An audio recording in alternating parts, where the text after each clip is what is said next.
it's a Native American game that multiple names. So it's been called the Creator's Game, the Medicine Game. It used to be played on huge, like miles by miles fields. Used to be not only a game, but used to be used to settle territorial disputes between warring tribes. And then I watched a video, some Native American ancestry kind of superstars right now, the Thompson brothers.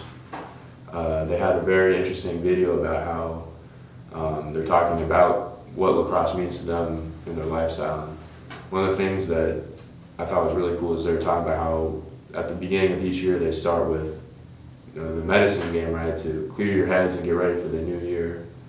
And I mean, for me, it's pretty similar to that, go to class all day, doing homework, looking at numbers, doing equations, reading a bunch of books, but that takes a toll on you, right? I mean, sure, it's stuff that's interesting to me, but it doesn't drive me like other things do. And then, a couple of hours passes throughout the day, and then finally practice time comes around. And when you're on that field, like I've told other people, I feel like I can fly.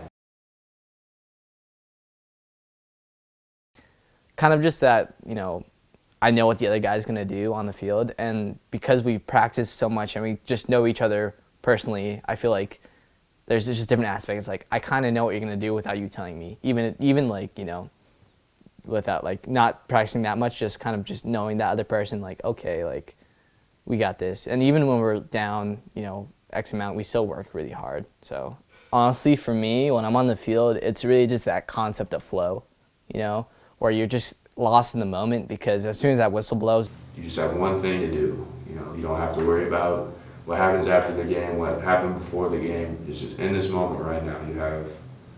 You have to get that goal, right? You have to win this game. Like, are you going to do it? How are you going to do it?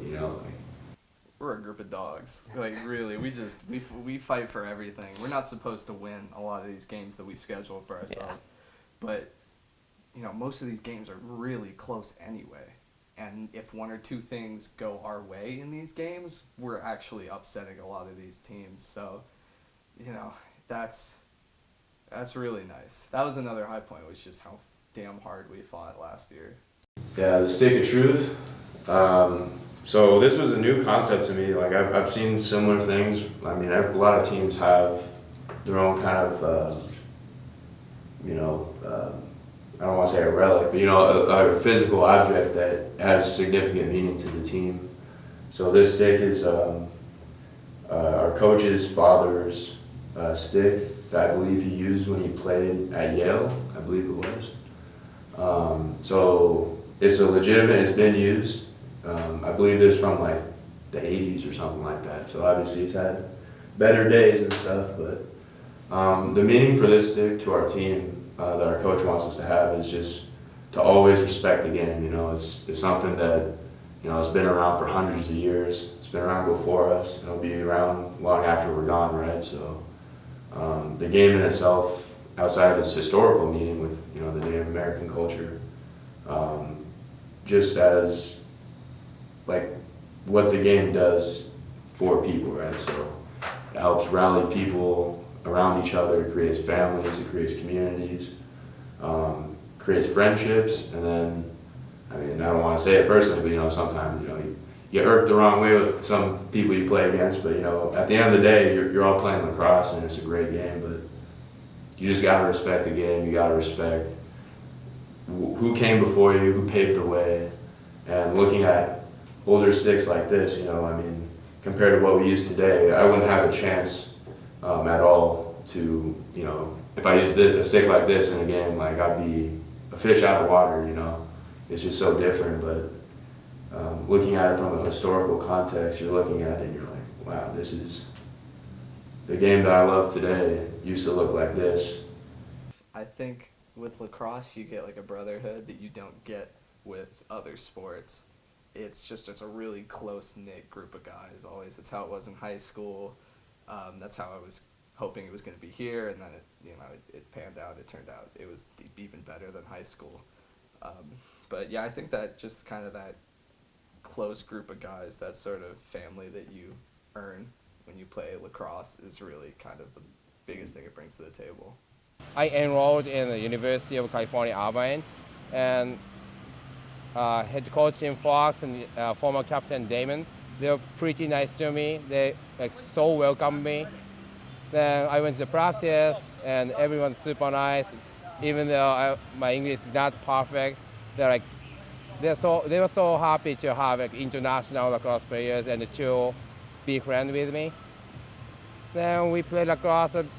Probably I played for them a couple of games in 2016, and also one of my dreams is to be a professional lacrosse player in the United States as a first Japanese or Asian. Yeah, actually, lots of guys from the team, UCI, they helped me a lot.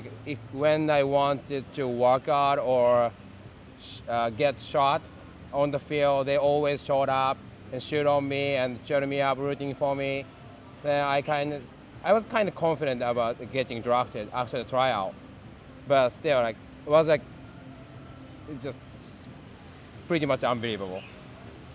Then I tried out. I asked my guys on the team, if I could try out for the professional lacrosse team, and they're like, "Yeah, you should."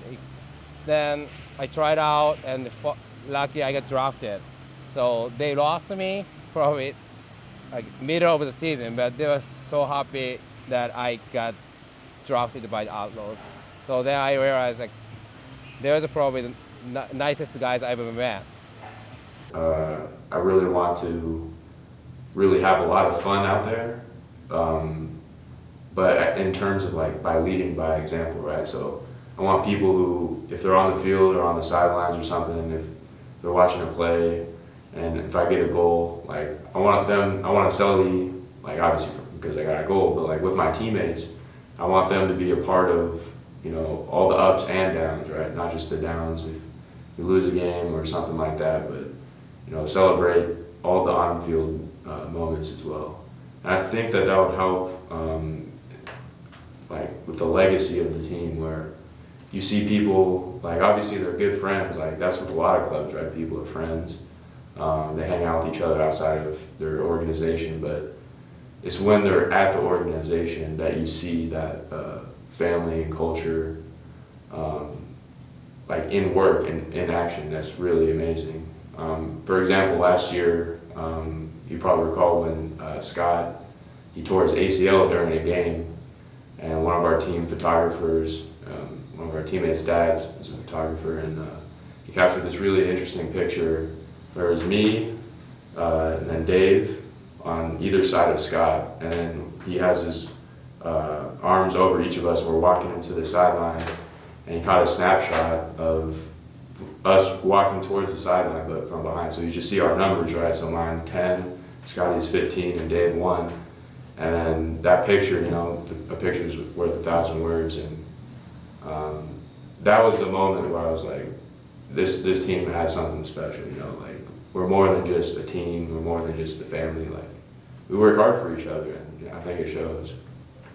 This one last year is when I fractured my clavicle in the middle of the game, and I actually had to be driven by my mom to UCI Medical, and I didn't, I was gonna keep you guys up to date, and it was really cool. It wasn't not cool getting my clavicle fractured, but it was really cool when I found out that we had, I don't know if it made it on our Instagram page or not, but there's a photo of us still in our game uniform, still have eye black and stuff, and we're there just sitting in the waiting room of the urgent care, and we're just we hope our buddy's okay, we're waiting for those updates, but we were there for him, and this is a night game too, so this is already pushing midnight, I think it was on a Wednesday or Thursday too, during the week.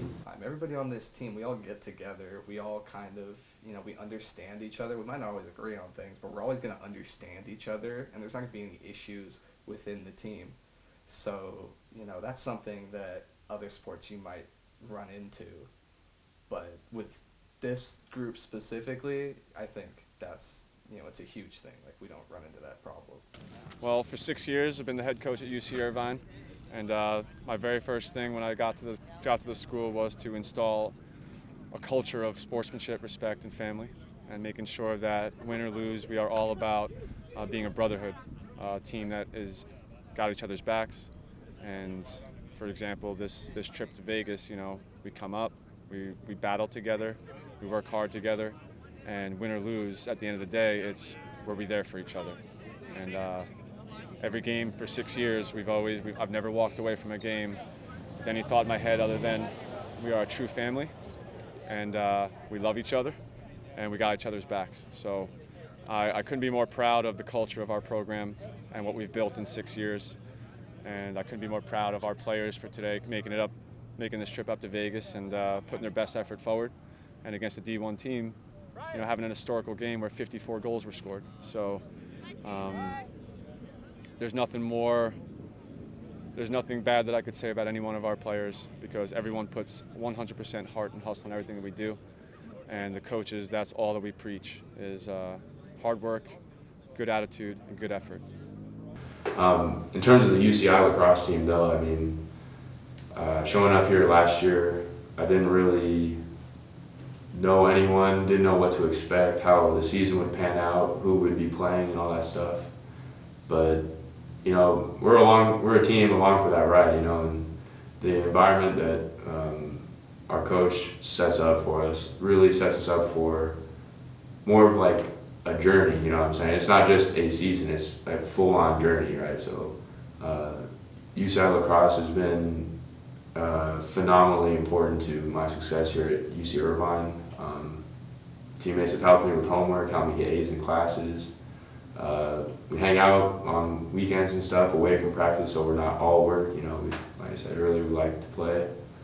But yeah, as a transfer student coming to UC Irvine, like, the lacrosse team was the exact prescription I needed to succeed here. And I'm just very fortunate and happy that I've been able to be a part of it. And I really hope to see it grow over the years and continue, because the culture that's there is something very special.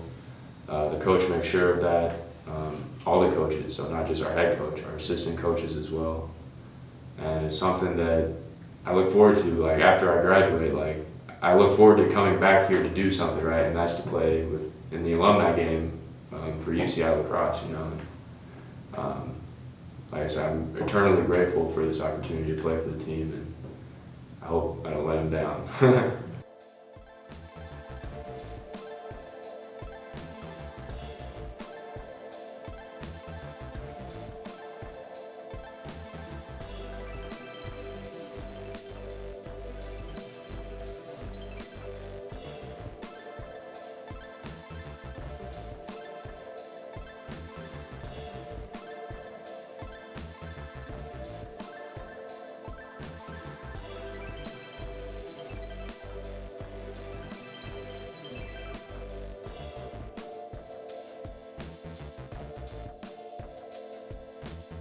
You know, like you're saying, to hype people up, you gotta like instill some energy in there. So like you boost your vocals, right? And then instead of like eaters on 3, eaters on me, 1, 2, 3, you go eaters on 3, eaters on me, 1, 2, 3.